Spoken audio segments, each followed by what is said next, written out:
In this playlist, when we are talking about the YouTube automation business, it is really very important to understand the audience.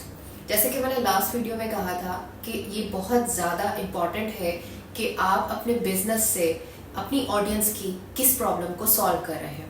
पहली चीज़ तो ये है कि आपको ये अंडरस्टैंड करना है कि there is a process, there is a proper way to grab the audience, and it is really very important to understand your audience.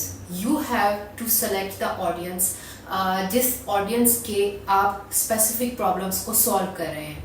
So selection of the niche is really very important to target the right audience, and then selection of the right audience is really very important to get the views and to make money, because views and engagement is really very important to make money on YouTube.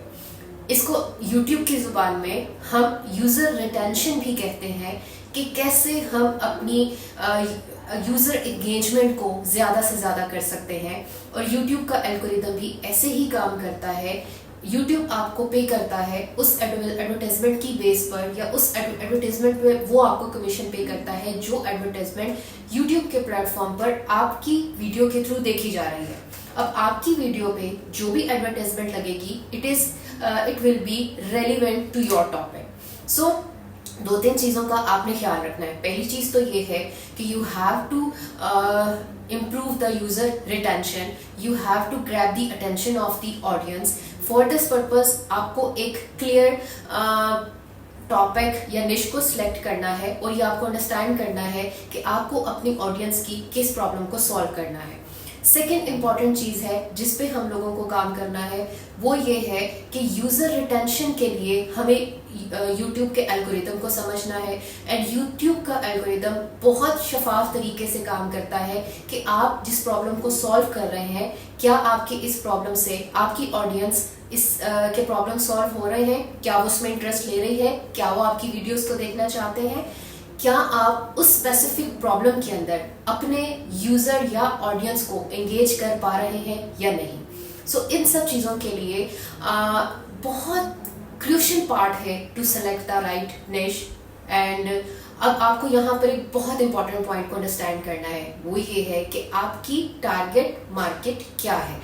In YouTube business automation जो actually आप इसको local market में भी कर सकते हैं अगर आप अच्छी इंग्लिश नहीं जानते या आप इंग्लिश को मैनेज नहीं कर पा रहे.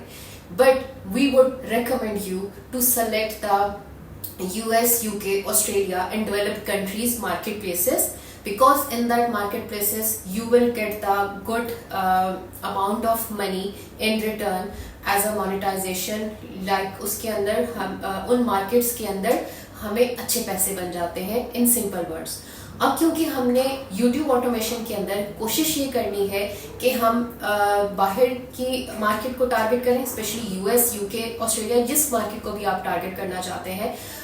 अगर हम US को टारगेट कर रहे हैं तो आपको अपनी ऑडियंस को समझना है कि US के अंदर ऑडियंस कैसे कंटेंट को पसंद करती है, किस तरीके से रिसर्च करती है, और आपको अपनी कंटेंट को उस ऑडियंस के लिए कैसे एंगेजिंग बनाना है. अब आप चाहे किसी भी निश में काम कर रहे हैं, you have to select the right niche, you have to understand the trends, you have to understand the keywords, selection of the keywords. So you have to follow some rules and regulations according to the YouTube.